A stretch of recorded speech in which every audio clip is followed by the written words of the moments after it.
Honda Brio. So for today's vlog, ang gagawin natin is itong Honda Brio.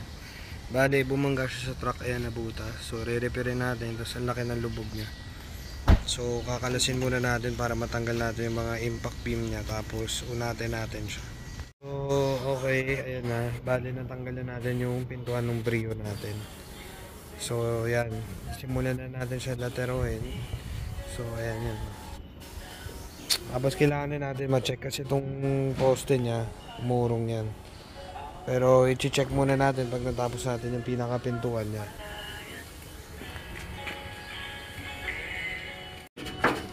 So ayan, kakalasin muna natin yung para mabuksan natin at malatero natin yung pintuan natin.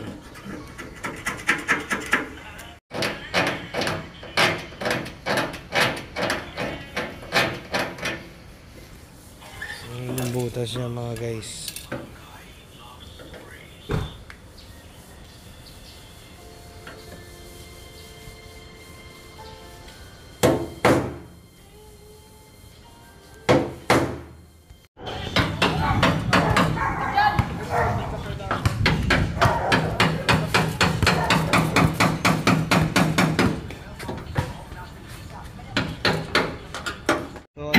Tinutuklap po natin para malinis yung trabaho natin. Pinakatubi ng pintuan natin, kaya chinatsaga natin yan mga kalas para pwede natin siya lateral na maayos. So ayan na po, nabuksan na natin siya. Nabuksan na natin yung pintuan. Ayan po yung ginagawa.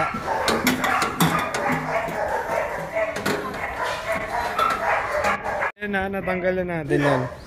Para mabuli natin na maayos to. Kasi yung iba, ang gagawin nila, pupukpukin lang ng konti, tapos tatambakan na nila ng masilya. So sa atin, ayan, kinalas talaga natin yan para mabuli natin maayos. Tapos yung butas niya, ayan, papalitan natin ng yero. Dudugtong natin yung mga.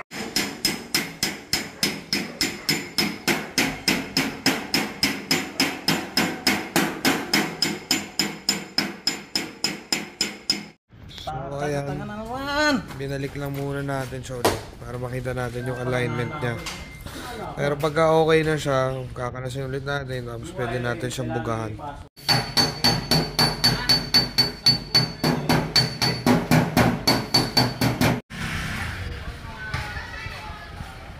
So ayan, nire-repair pa rin natin yung pintuan ng Honda Brio.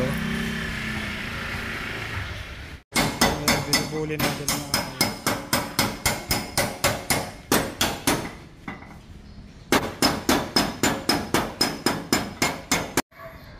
busy day.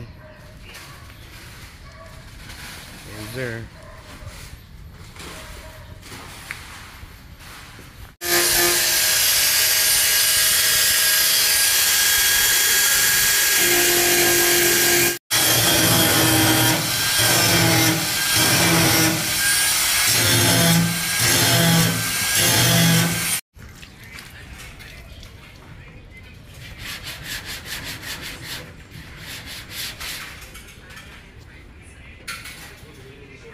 So ayan, pinapatuyo lang natin. Tapos ayan, ginrinder natin. So ito yung mga dinikit natin. Kung matatandaan nyo, butas po yan.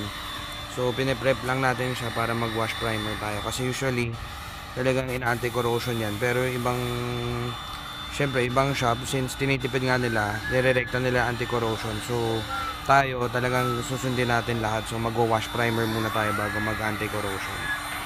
Para sure ball siyang hindi kakalawangin. Tingnan.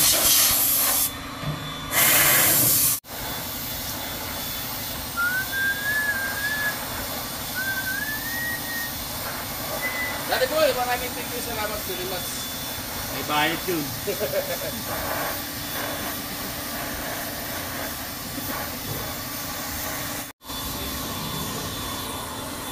Yan ang primer mo.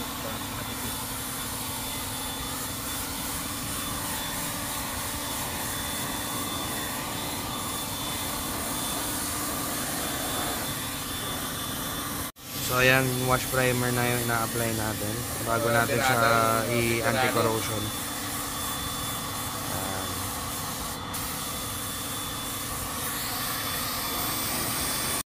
Dito ba yun? Sa dulo na Ayan na. Tangkina ko man. So, primer na natin yun.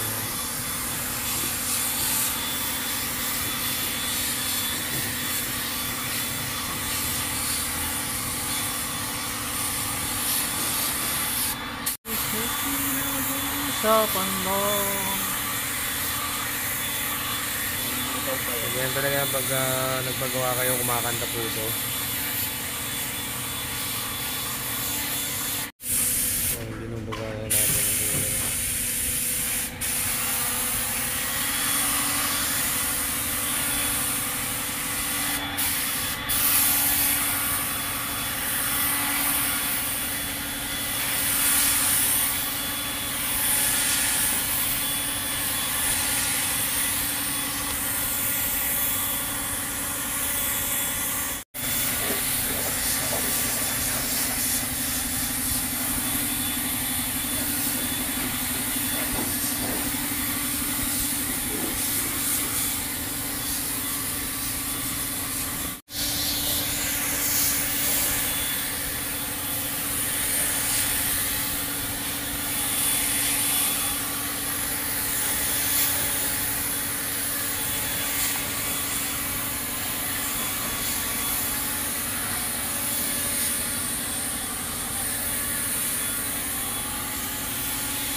So, ayos na pala itong ito natin. So, babalik na lang ito ni Sir Buffing. So, ayan, okay na siya. Nakuha natin yung mga guhit niya. Ayan, wala na yung punit nung pintuan niya. So, ayan, sa mga nagtatanong, quality materials lang tayo. Hindi tayo, wala tayong 1.5 or 2.5 per panel. Hindi po tayo sumisingil ng ganon dahil quality materials yung gamit natin. Computerized paint mixing tayo at the same time DuPont ang gamit natin na paint and materials talaga natin is quality. Shop location natin dito na tayo sa may SM Novaliches malapit. Kung may inquiries kayo, PM nyo lang kami sa page Banitech Auto Restoration.